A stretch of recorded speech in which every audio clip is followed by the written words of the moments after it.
കൺമുമ്പിൽ കാണുന്ന ചട്ടമ്പിസ്വാമി തിരുവടികൾ. ലേഖകൻ ചിത്രമെടുത്ത് KM വർഗീസ്. ശബ്ദം പകർന്നത് TG ദിവാകർ, കാളികാവ്. 6.5 അടി ഉയരത്തിൽ ആകാശം മുട്ടെ ഞെളിഞ്ഞുയർന്ന് നെട്ടായം കൊണ്ട ഒരു നെടുങ്കായൻ.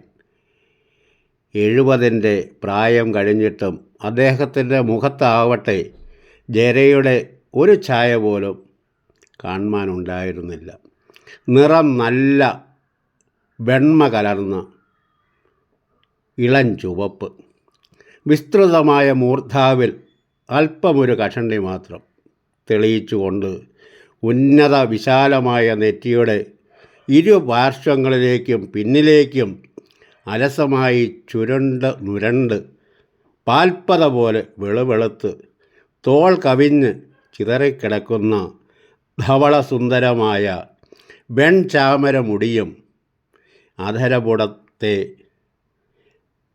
അഗാധതയിൽ ആഴ്ത്തി മറയ്ക്കുമാറ് മീതെ പൊതിഞ്ഞുരുണ്ട് പൊന്തി നരച്ച് തിരച്ച് വിരിഞ്ഞ് വിജൃംഭിച്ച് കണ്ഠത്തെയല്ല മാറിടത്തെയല്ല നാഭിദേശത്തെ തന്നെയും അതിലംഘിച്ച് ഇടതൂർന്ന് കുഴഞ്ഞൊഴുകിയിരിക്കുന്ന രജത പരിശുഭ്രമായ നീളമേറിയ താടിമീശയും മുട്ടിനു താഴെ അതിമൃദുലമായ വെൺപട്ടു രോമങ്ങൾ ചുറ്റും പതുപതുത്ത് പരന്ന് കുടുങ്ങി നിരപ്പെ മോതിര വളയങ്ങൾ പിണച്ച് നിഴൽ ചാർത്തി നിൽക്കുന്ന നെടുങ്കൻ കൈത്തണ്ടുകളും മേലോട്ട് അഗ്രമിടുന്ന് വളർന്ന് നെറ്റിയിലേക്ക് കുതിച്ചു കയറി കൊഴുത്ത്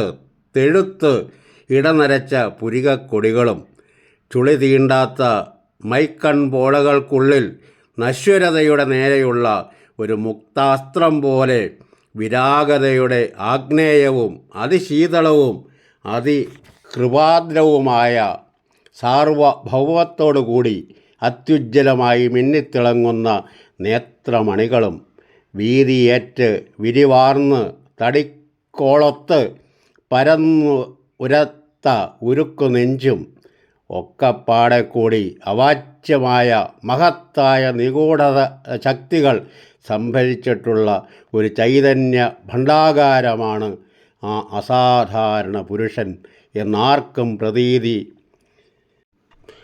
ഉദിപ്പിക്കുമായിരുന്നു. അതിപരിശുദ്ധമായ നിതാന്ത ബ്രഹ്മചര്യയുടെ നിഗൂഢസിദ്ധതയെ നിർലോഭം വ്യഞ്ജിപ്പിക്കുന്നതായ അദ്ദേഹത്തിൻ്റെ സാത്വിക തേജസ് പരിസരങ്ങളിലെങ്ങും അതിനിർവചനീയമായ ഒരു വികാര പ്രവാഹത്തെ അലതല്ലിച്ചിരുന്നു.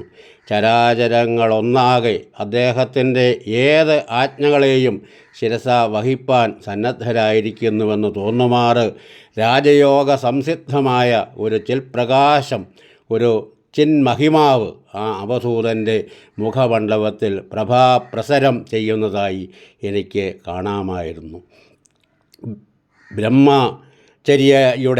ചര്യവ്രതത്തിൻ്റെ കഠോര തീവ്രതയിൽ മാത്രം ബഹിസ്ഫുരണം ചെയ്യുന്നതായി അകമേയും പുറമേയുമുള്ള ചാരിത്ര പവിത്രതയുടെ പ്രകാശധോരണിയെ വിളംബരപ്പെടുത്തുന്ന ഒരു ശോണകാന്തി വയനത്തളിരിൻ്റെ നനുമിനുപ്പ് പോലെയുള്ള ഒരു പാടലച്ഛവി അദ്ദേഹത്തിൻ്റെ നാസാപുടപക്ഷങ്ങളുടെ ഇരുവശത്തുമായി ഒഴുകി പരന്നിരുന്നു.